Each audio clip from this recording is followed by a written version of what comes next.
That's awesome.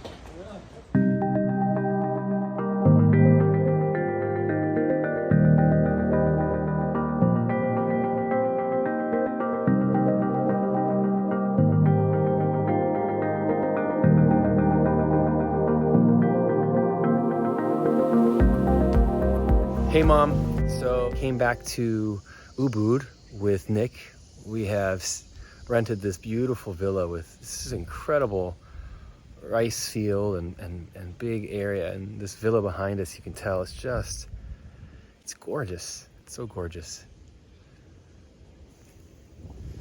So I had the infamous Bali Belly, I hope, the last couple days. I'm not sure exactly how I got it, but essentially, you know, you get some kind of bacterial infection from drinking or eating something. It puts some people out really bad way. I had one kind of bad night, but besides that, I've been kind of slowly on the mend. But yeah, I'm doing better now. I feel like I've earned my stripes in that regard. And I'm told that once you get it the first time, then you're kind of immune going forward. So fingers crossed I got it, and that's it.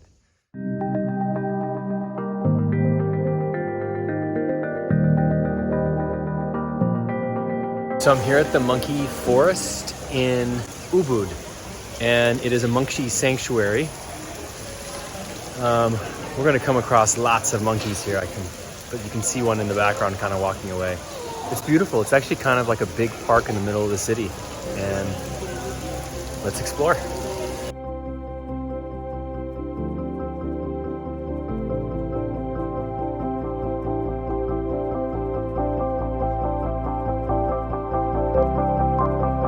Hey, Bobby. Hi.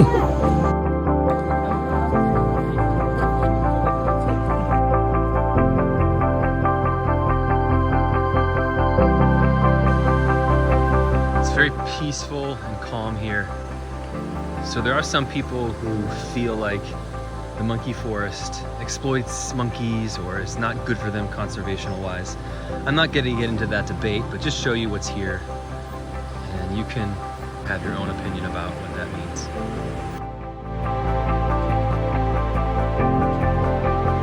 So there are these handlers throughout the monkey forest, and they kind of keep the monkeys in line. These monkeys are fed quite a bit, which I think makes them less aggressive towards the humans and willing to cooperate. And you're not allowed to look at them in the eye. That's kind of aggressive, nor of course touch their babies. But otherwise, besides that, they kind of generally, seems like, behave. And look at this monkey right here. He's a big monkey, really big monkey. Oh yeah, big monkey. This is the main temple in the monkey forest. Wow. Wow, look at that. Beautiful. Some of these carved statues are just fantastic. So intricate. And they're covered with the jungle moss. It almost makes you wonder what would happen and how quickly nature would take over if we just let it.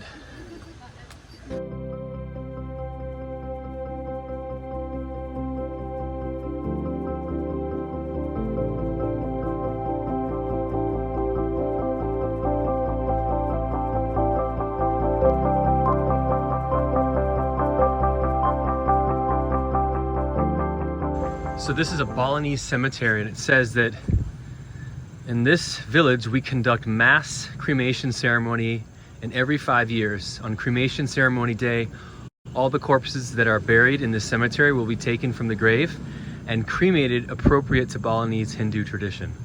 They believe that the people who are buried in this cemetery, their souls are protected and controlled by God as the Prajapati until the cremation ceremony.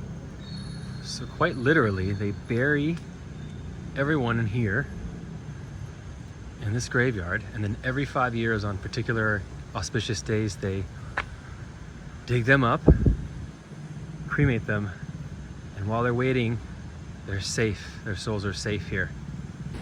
It's a good deal.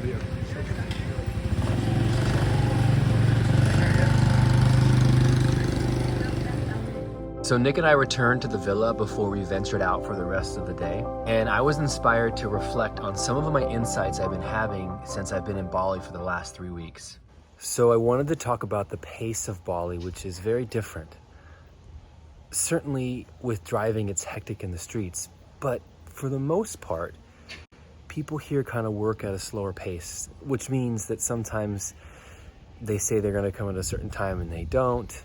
It also means that there's not a ton of doing, working energy here. It's more of a tropical island vibe of sort of slowly moving forward, not moving too fast. And if you literally move too fast, you start to sweat.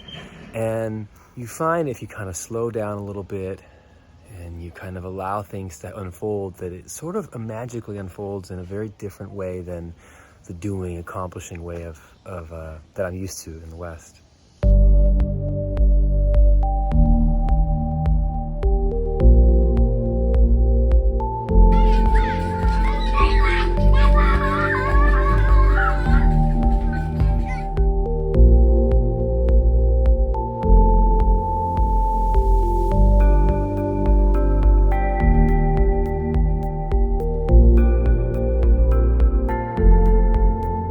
So in case you're wondering, there is an Apple store in Bali. I'm gonna show you. Here we go. Going into the Apple store. It's very different than other Apple stores. It is Apple store. Huh.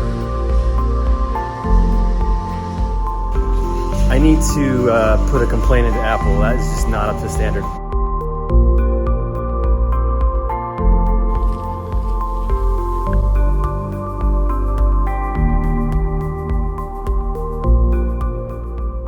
Area. Yeah. 6 pools.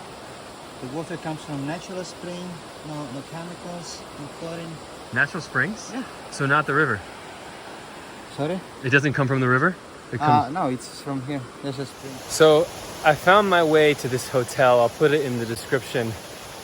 I don't understand it. It's beautiful on this river.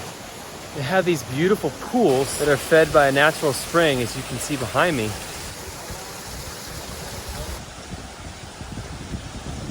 I believe he said there were 6 in total. And this beautiful river at the bottom.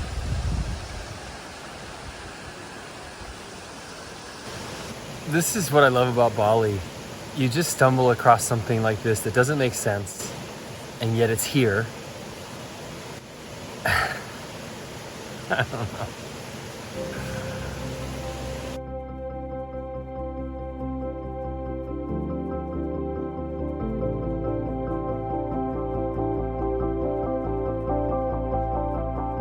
So for the evening, Nick and I went to watch some famous Balinese dancing and traditional music. I wish the video could do this justice. It was truly mesmerizing and enchanting.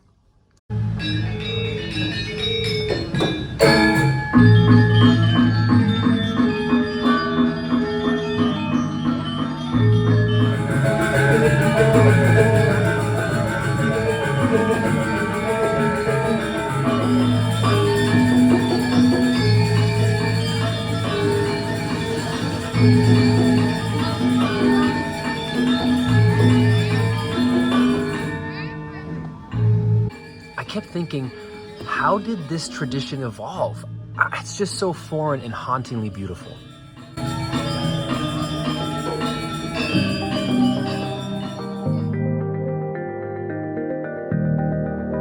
So there you have it, our first day being tourists in Ubud, Bali.